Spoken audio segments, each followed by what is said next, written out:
Nosso videocurso de Estatuto dos Servidores Federais vai abordar os títulos 1 a 5 da Lei 8.112. Essa lei tem mais que 5 títulos, ok? Mas a nossa pretensão é chegar até o título 5, por quê? Porque até ali é que as bancas efetivamente demonstram enorme interesse, especialmente os títulos 1, 4 e 5. Aliás, 2, 4 e 5 são extremamente importantes. O título 6, que fala de Seguridade Social, normalmente é substituído pelas regras constitucionais do artigo 40, e que nós já tivemos a oportunidade de atualizar o videocurso administrativo à luz das emendas 20 e 41. Portanto, o título 6 da Lei 8.112 não será por nós analisado, porque a rigor você deve estudar para o concurso com base nas regras constitucionais sobre o tema Seguridade Social, tema que é o assunto do título 6 da Lei 8.112. Portanto, o videocurso do Estatuto Federal vai trabalhar com os títulos 1 a 5, e esta aula é dedicada aos 4 artigos que compõem o título 1. O título 1 recebe por denominação disposições pré-liminares. Pré-primeira, limine, linhas. E o papo aqui é o seguinte: todos nós já temos uma noção, se pelo menos vimos um pouquinho do videocurso de Direito Administrativo, mas se você não viu, não tem problema, tá? Não há uma necessária dependência, não. Mas, normalmente, a gente tem uma noção de que o Brasil não dispõe de um Código de Direito Administrativo. Isso traz que consequência? O direito administrativo brasileiro acaba dependendo da criatividade dos doutrinadores, não é? Da sabedoria dos julgadores, especialmente das jurisprudências, para uniformizar o vocabulário, para consagrar princípios, conceitos, ideias, que, afinal de contas, não se encontram cristalizados num código.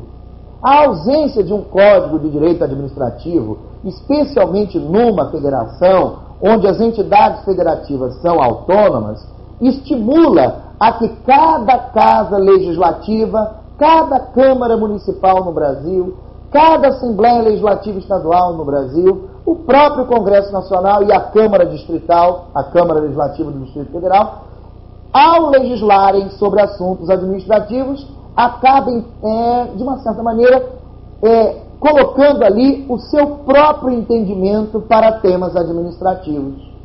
Não obstante, orientados pela doutrina e pela jurisprudência, acaba havendo uma variação muito grande no direito administrativo brasileiro, na legislação administrativa brasileira, com relação a conceitos, princípios e valores.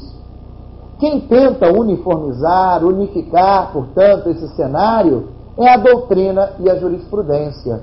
Mas, mesmo assim, elas não têm força de lei, afinal de contas, acabam sempre sendo insuficientes como recursos ou como meios para a plena uniformização do direito administrativo brasileiro.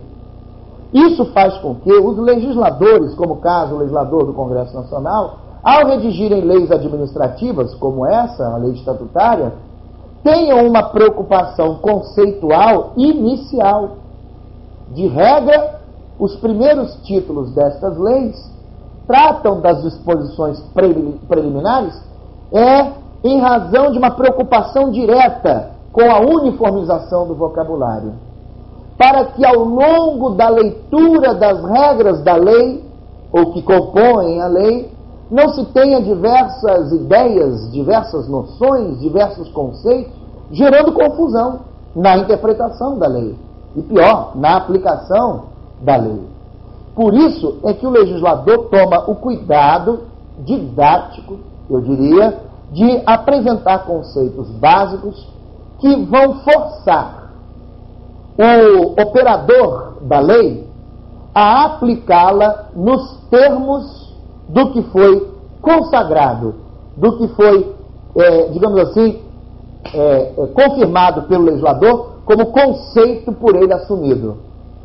Por exemplo, eu posso ilustrar aqui esse raciocínio fazendo referência ao artigo 2º da Lei 8.112, que vai dizer: para os efeitos desta lei, servidor é a pessoa legalmente investida em cargo público. Quando estiver analisando o artigo 2º, você vai ver que eu direi a vocês: olha, o legislador falou dessa maneira, para os efeitos desta lei, porque fora dela, de repente, o jurista tal, o tribunal tal, enfim, pensam de forma diferente. Aí o legislador resolveu adotar um conceito próprio. Esse é o espírito das chamadas disposições preliminares, ok? É assim que você deve, portanto, encarar as regras que serão abordadas ao longo desta aula. Embora sejam 4 artiguinhos só, eles vão dar pano para manga, vocês vão ver. Vamos começar, então, a exposição efetiva das regras, analisando-as, portanto. Vamos conhecer o artigo 1º. Olha o que ele diz.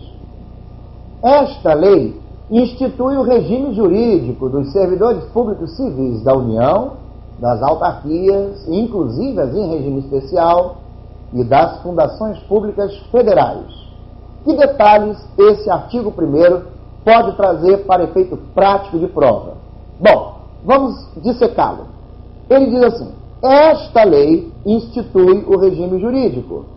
O que significa dizer que o documento que rege os direitos, deveres e obrigações dos servidores é a Lei 8.112, e não outra. A rigor, ao dizer desta maneira, a Lei 8.112 está afastando a lei anterior que regia os servidores públicos federais, a Lei 1.711.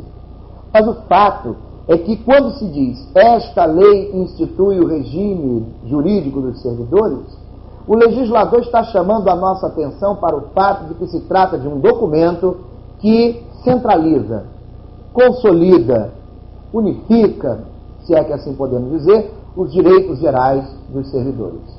E que, se os servidores quiserem conhecer onde se encontram seus principais direitos, que busque, servidores federais,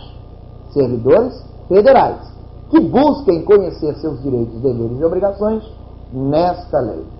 Mas não é pretensão do legislador, ao dizer esta lei institui, cuidado com isso em prova, não é pretensão do legislador dizer que só a Lei 8.112 detém as qualidades necessárias para estabelecer direitos e obrigações dos servidores.